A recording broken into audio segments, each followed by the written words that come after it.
La parole de Dieu dans le psaume 16, verset 10 dit qu'il y a d'abondantes joies de la présence de l'Éternel. Et vendredi dernier, j'ai vivement ressenti cette joie-là. Ça m'a pénétré jusque dans mes entrailles de voir le peuple de Dieu se réunir pour célébrer la mort de notre Seigneur Jésus-Christ. Quoique c'est sa mort que nous célébrions, mais on ne l'a pas fait dans les larmes ni dans le deuil, mais on l'a fait dans la joie. La mort du Christ est tellement significative pour nous. Et sa résurrection aussi l'est tout autant. Je remercie pour Dieu pour les prédicateurs qui nous ont parlé de la croix dans une profondeur extraordinaire. Ils ont parlé sur les 7 paroles de Christ prononcées à la croix. 7 paroles d'espoir, 7 paroles d'espérance, paroles vivantes, paroles qui pardonnent, paroles qui fait miséricorde,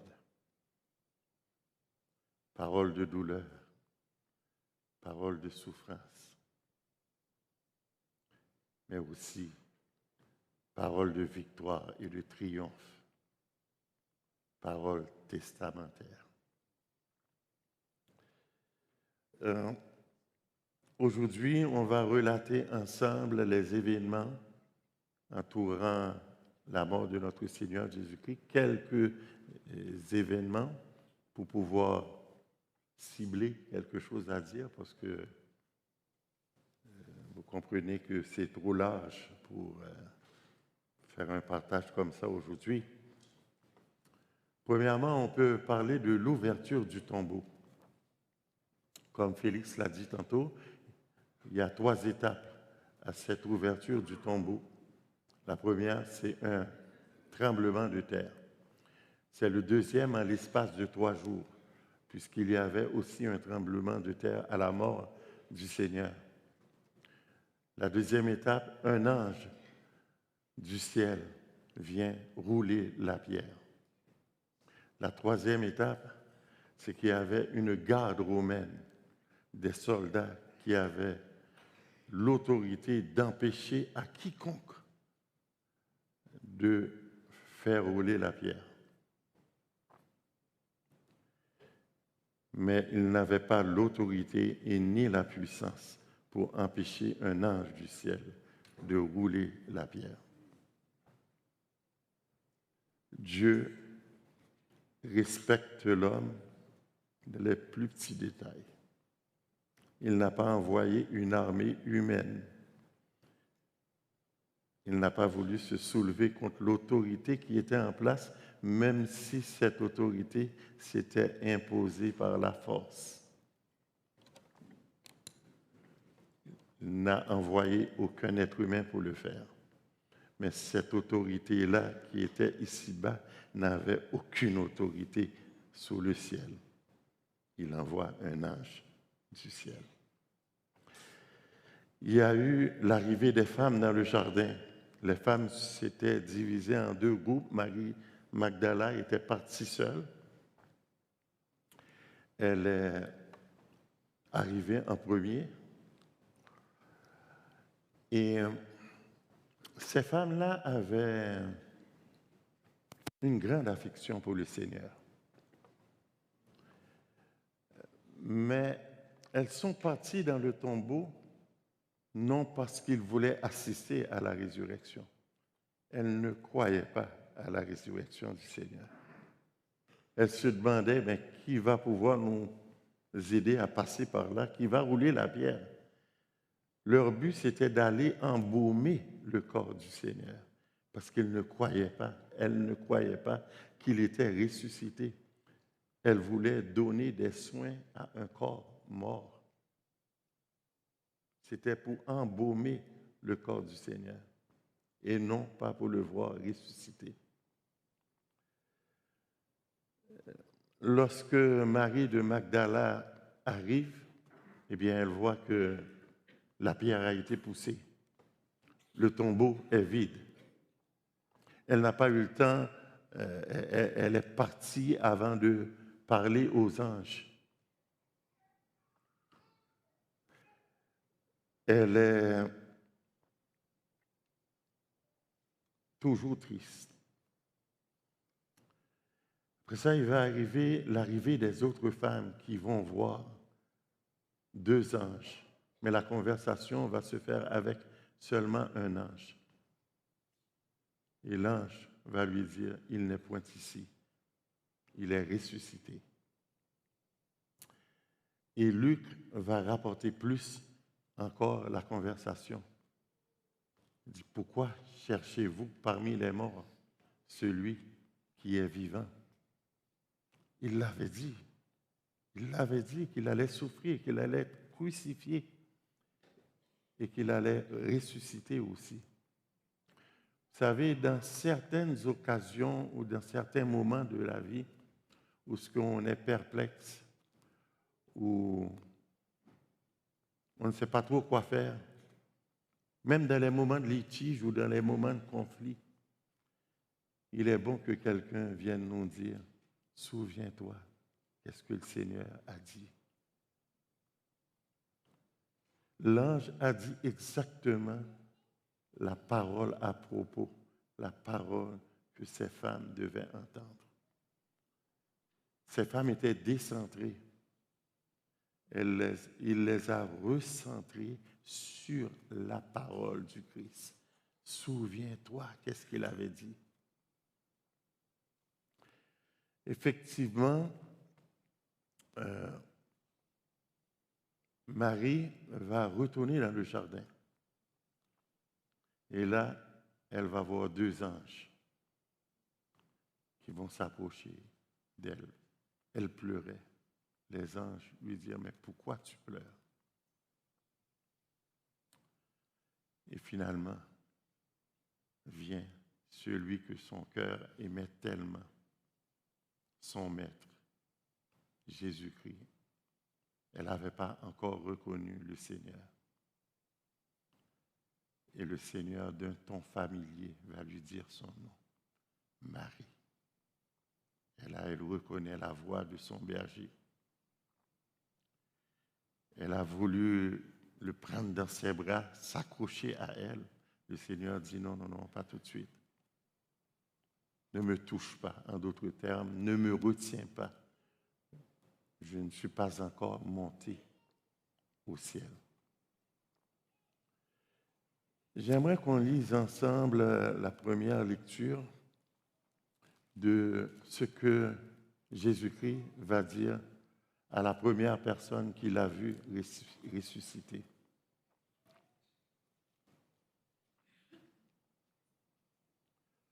Jésus lui dit, ne me touche pas, car je ne suis pas encore monté vers mon Père.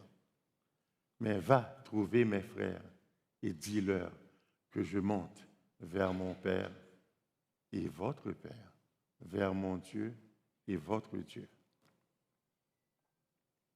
Le Seigneur aurait pu dire à Marie de Magdala, va trouver mes disciples. Il aurait pu dire aussi, va trouver mes serviteurs, ou même va trouver mes amis. Ça aurait été convenable, ça aurait été correct. Mais là, il dit, va trouver mes frères.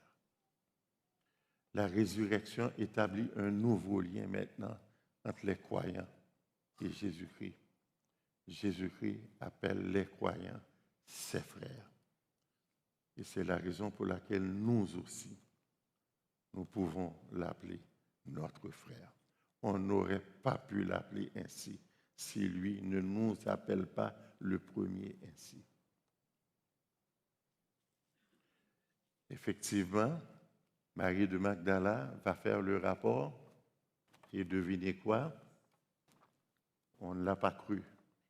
Elle va le dire à Pierre qu'il ne l'a pas cru. Les autres femmes, le Seigneur va aussi aller à leur rencontre. le Seigneur va dire la même chose. Lisons le deuxième passage. Et voici, Jésus vient à leur rencontre et dit, « Je vous salue. » Elles s'approchèrent pour saisir ses pieds et elles se prosternèrent devant lui. Alors Jésus leur dit, « Ne craignez pas, allez dire à mes frères de se rendre en Galilée, c'est là qu'ils me verront. » Encore une fois, il dit « mes frères ». Sommes-nous conscients que Jésus est notre frère? Sommes-nous conscients que lorsqu'il parle du Père pour nous, il nous parle ainsi, mes frères, à son Père? Et si vous avez bien regardé, ce n'est pas juste une expression comme pour dire, parce que, par exemple, des joueurs de hockey dans une chambre peuvent se considérer comme des frères. Mais regardez l'expression du Seigneur.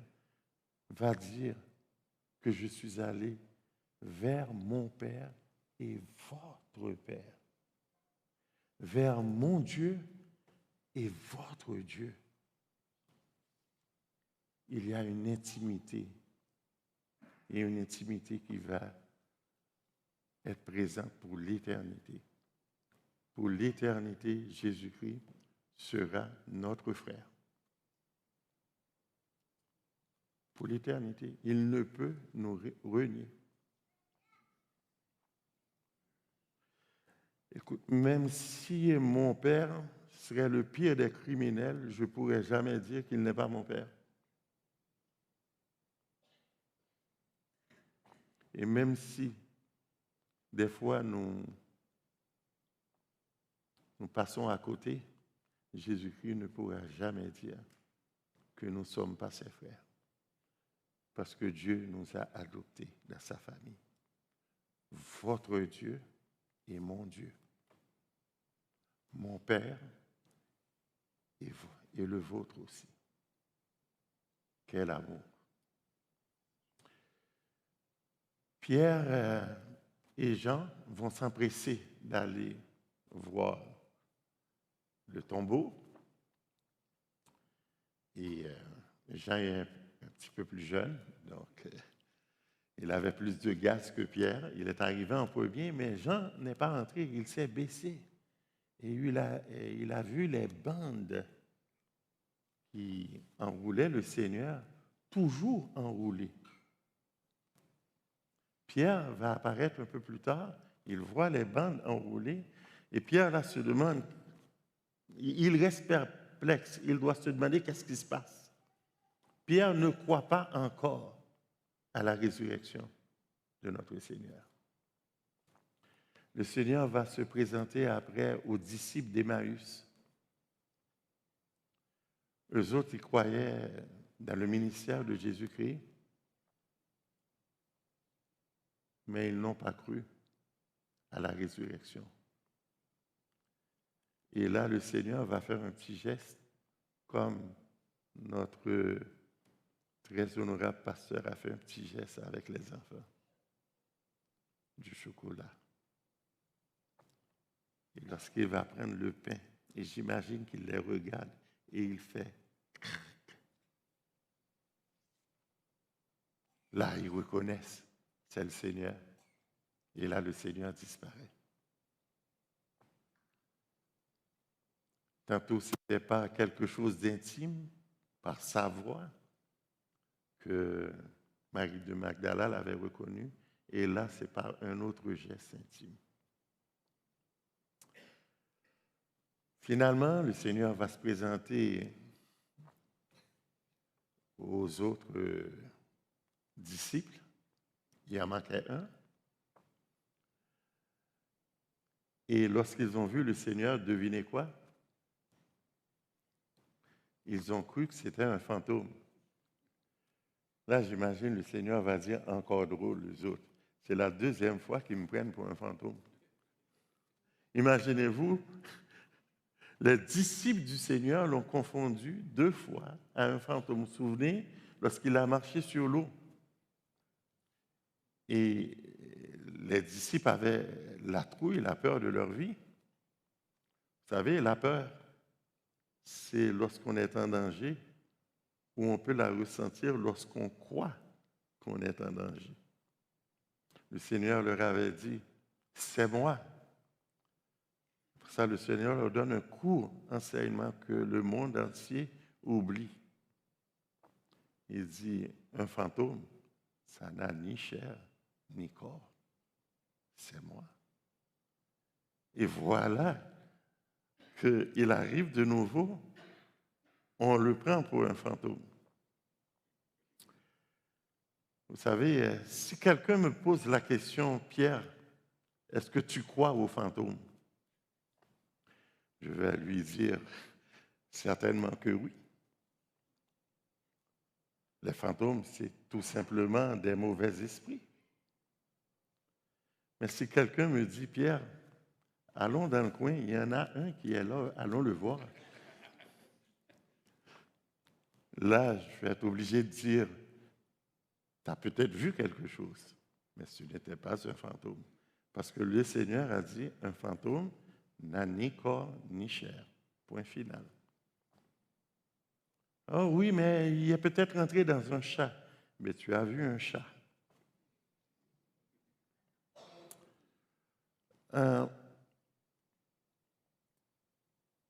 Ça veut dire quoi? Ça veut dire la culture nous influence à un point qu'on n'imagine même pas. Ça veut dire que dans leur arrière-plan culturel, les disciples avaient la croyance des fantômes. Malgré tout l'enseignement que le Seigneur leur avait donné, ce petit germe-là n'était pas encore sorti. Ils étaient des hommes ordinaires, très ordinaires. La culture, il ne faut pas la sous-estimer. Mais il faut que l'écriture supplante la culture. Finalement, il en manquait un, vous le connaissez, Thomas. Et Thomas, on est injuste avec lui. Parce que Thomas est devenu le symbole du scepticisme. Lorsqu'on n'y croit pas à quelque chose, c'est son nom qu'on invoque. Chez moi, dans mon pays, c'est ça, on dit, moi je suis Saint Thomas, on l'appelle comme ça. Je suis Saint Thomas, tant que je ne vois pas, je ne crois rien. En québécois, on dit, tant que je ne verrai pas, je ne créerai pas. Mais c'est injuste envers Thomas parce que tous les autres n'ont pas cru, à l'exception de Jean. Jean, il a cru. Mais qu'est-ce qui a amené Jean à croire? Il s'était baissé et il a vu les bandes qui étaient encore enroulées. Souvenez-vous, à la résurrection de Lazare, le Seigneur avait dit, ôte-lui les bandes. On avait déroulé les bandes. Mais là, il voit les bandes enroulées. Ça veut dire que le Seigneur a passé son corps à travers les bandes. Et nous le savons plus tard que son corps ne pouvait plus heurter la matière. Il pouvait passer à travers les murs. Ce qui m'amène à vous dire cette chose. L'ange qui a roulé la pierre, ce n'est pas pour Jésus qu'il a roulé la pierre.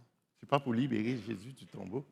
C'était pour que les disciples, les femmes puissent entrer dans le tombeau.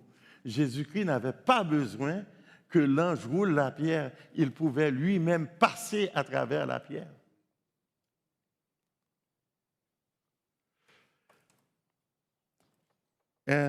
Les femmes ont été voir les disciples, ils n'ont pas cru. Ça fait beaucoup de messages. Parce que le Seigneur leur avait dit à la Pâque, Restez pas à Jérusalem lorsqu'on va me crucifier. Allez en Galilée. À ma résurrection, je vais vous voir là. Ils n'ont pas été. Pourquoi ils ne croyaient pas que le Seigneur allait ressusciter? Le Seigneur va leur dire encore par Marie de Magdala, les anges vont dire, allez leur dire, vous allez me rencontrer en Galilée. Ils ne sont pas partis en Galilée. Finalement, le Seigneur doit aller les voir lui-même. Mais les femmes ont obéi. Les femmes auraient pu dire au Seigneur, ils ne vont pas me croire, Seigneur. Nous souvenez-vous qu'à l'époque, la loi juive, le témoignage d'une femme n'était pas valide. Eh oui, c'était comme ça.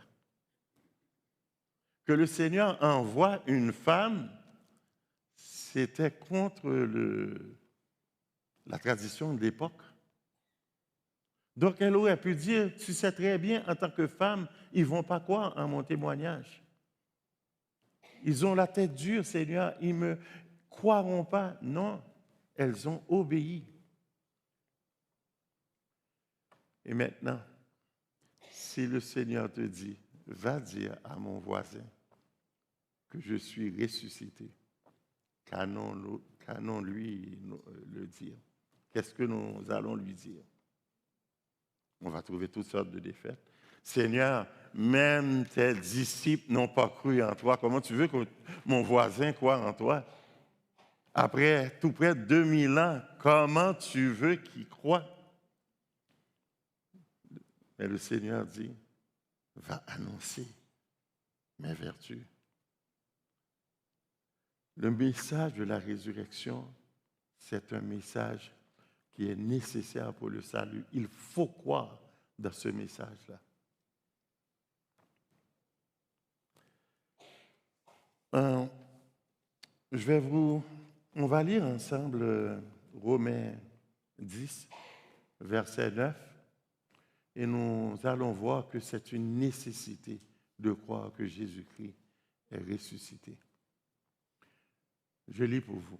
Si tu confesses de ta bouche le Seigneur Jésus, et si tu crois dans ton cœur que Dieu l'a ressuscité des morts, tu seras sauvé.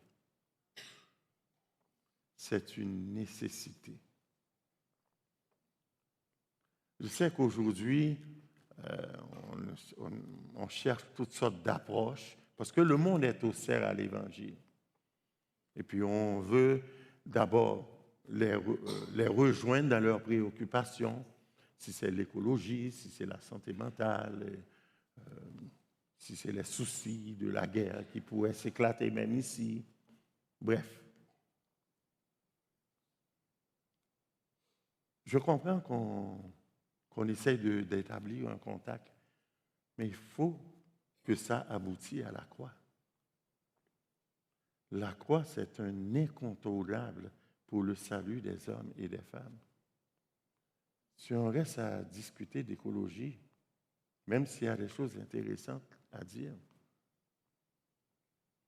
ça ne changera rien. Tout homme, toute femme a rendez-vous avec le Seigneur à la croix. Annoncez ce message. J'aime le chant, un chant qui nous le commande. Parce qu'on a des chants de prière, on a des chants de louange, on a des chants d'adoration. Il y a un chant de commandement. Dites-le fort. Encore plus fort. Annoncez ce que Dieu a fait. Alors que nous chuchotons lorsque nous parlons de résurrection, ou nous en parlons que seulement à Pâques, le Seigneur vous envoie, tout comme il a envoyé Marie de Magdala, il vous envoie à aller dire au Québec que je suis ressuscité et que je suis vivant.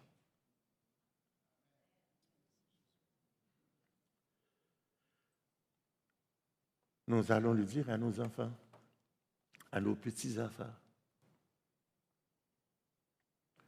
on va les conduire à la croix. Que l'Esprit Saint nous aide à conduire nos amis à la croix. Et lorsqu'on va arriver à la croix, qu'allons-nous faire? Est-ce qu'on va juste se tenir à la croix pour regarder les souffrances du Seigneur? Non. Voilà ce qu'on va faire à la croix. On va mourir avec lui. Et si on meurt avec lui, nous vivrons aussi avec lui. Pour ceux qui croient, vous avez déjà la première résurrection. Vous êtes ressuscités. Votre course commence un peu par la fin. Mais il y aura une deuxième résurrection. Un autre passage qui nous montre l'importance de la résurrection, c'est Romains 1, 4, si ma mémoire est fidèle. Jésus-Christ, déclaré Fils de Dieu avec puissance, selon l'Esprit de sainteté, par sa résurrection d'entre les morts. Jésus-Christ, notre Seigneur. Cette déclaration justifie toute l'œuvre de notre Seigneur Jésus-Christ. Souvenez-vous, la justice humaine. Il y a eu un procès religieux et la justice humaine n'a pas cru que Jésus-Christ était le Fils de Dieu. Celui qui a le pouvoir de justifier tout homme et toute femme devant Dieu, lui, devant la justice humaine, il n'a pas été cru. Il fallait qu'il soit ressuscité. Et la parole de Dieu nous dit que la mort ne pouvait pas le retenir en terre parce que la justice de Dieu a été rencontrée. La justice de Dieu a été satisfaite. Un troisième verset, je pense, c'est Romains 4, 25. Lequel a été livré pour nos offenses et en est ressuscité pour notre justification. La résurrection de notre Seigneur Jésus-Christ nous garantit que nous aussi, nous serons ressuscités. Maintenant, pour comprendre l'importance de tout cela, pour comprendre l'importance d'une chose, des fois, il faut évoquer le contraire. Par exemple, la majorité d'entre nous, nous avons un char, n'est-ce pas? Et on va s'imaginer qu'on n'a plus de char. Donc, certains d'entre nous feraient une syncope, pas vrai? Ah oui, ça change nos vies, là. Si on enlève un char, là, vous allez voir, là, c'est pas évident.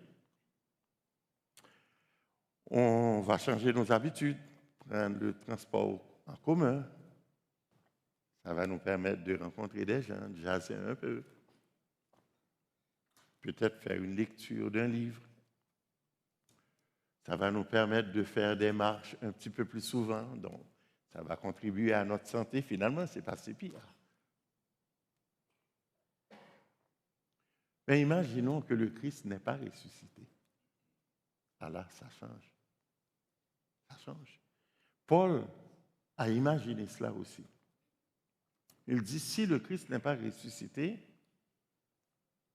notre prédication est vaine. Notre foi est vaine. Ça veut dire qu'on a prêché pour rien. Notre foi n'a aucune implication éternelle.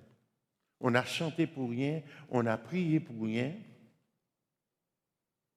on a été persécuté pour rien. Sans notre foi, notre message est vide de sens, sans cette résurrection, vide de sens complètement. Si Jésus-Christ est resté dans le tombeau, il ne peut intercéder pour nous dans le ciel, comme Pasteur Félix nous rappelait tantôt. Il n'y aurait même plus de jugement. C'est lui qui doit juger. Si le Christ reste dans le tombeau, l'obscurité qui avait envahi la terre serait encore là. Et la terre aurait continué à trembler. Et nous n'aurions pas de salut. Ça, c'est dramatique. Mais il est ressuscité. Et ça change tout. Ça change le décor complètement. J'aimerais dire que la victoire du Seigneur Jésus-Christ, ce n'est pas comme la victoire d'une équipe à domicile. La parole de Dieu nous dit que par sa mort, il a vaincu la mort. Ce n'est pas une victoire à domicile. Du haut des cieux, le Seigneur remporte la victoire sur la mort. Non, il a dû descendre dans les profondeurs. Il a dû rentrer même dans le domaine de Satan. Il est rentré dans le territoire de la mort pour pouvoir vaincre la mort. Ce n'est pas une victoire à domicile. Avec le secours des fans. Il n'avait aucun fan. La foule se pressait pour voir, qu'est-ce qu'elle a chanté tantôt? Le condamné.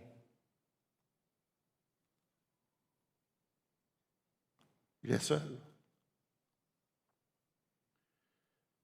Et ça nous montre quelle est la grandeur de Jésus-Christ. Avant de vous quitter, la parole de Dieu dans le livre de l'Apocalypse nous dit que Jésus-Christ détient les clés de la mort. Ça veut dire que la mort n'a aucune autorité sur lui. Aucune redevance envers la mort. La mort n'a aucun pouvoir sur lui, aucune puissance. Il a les clés dans ses mains.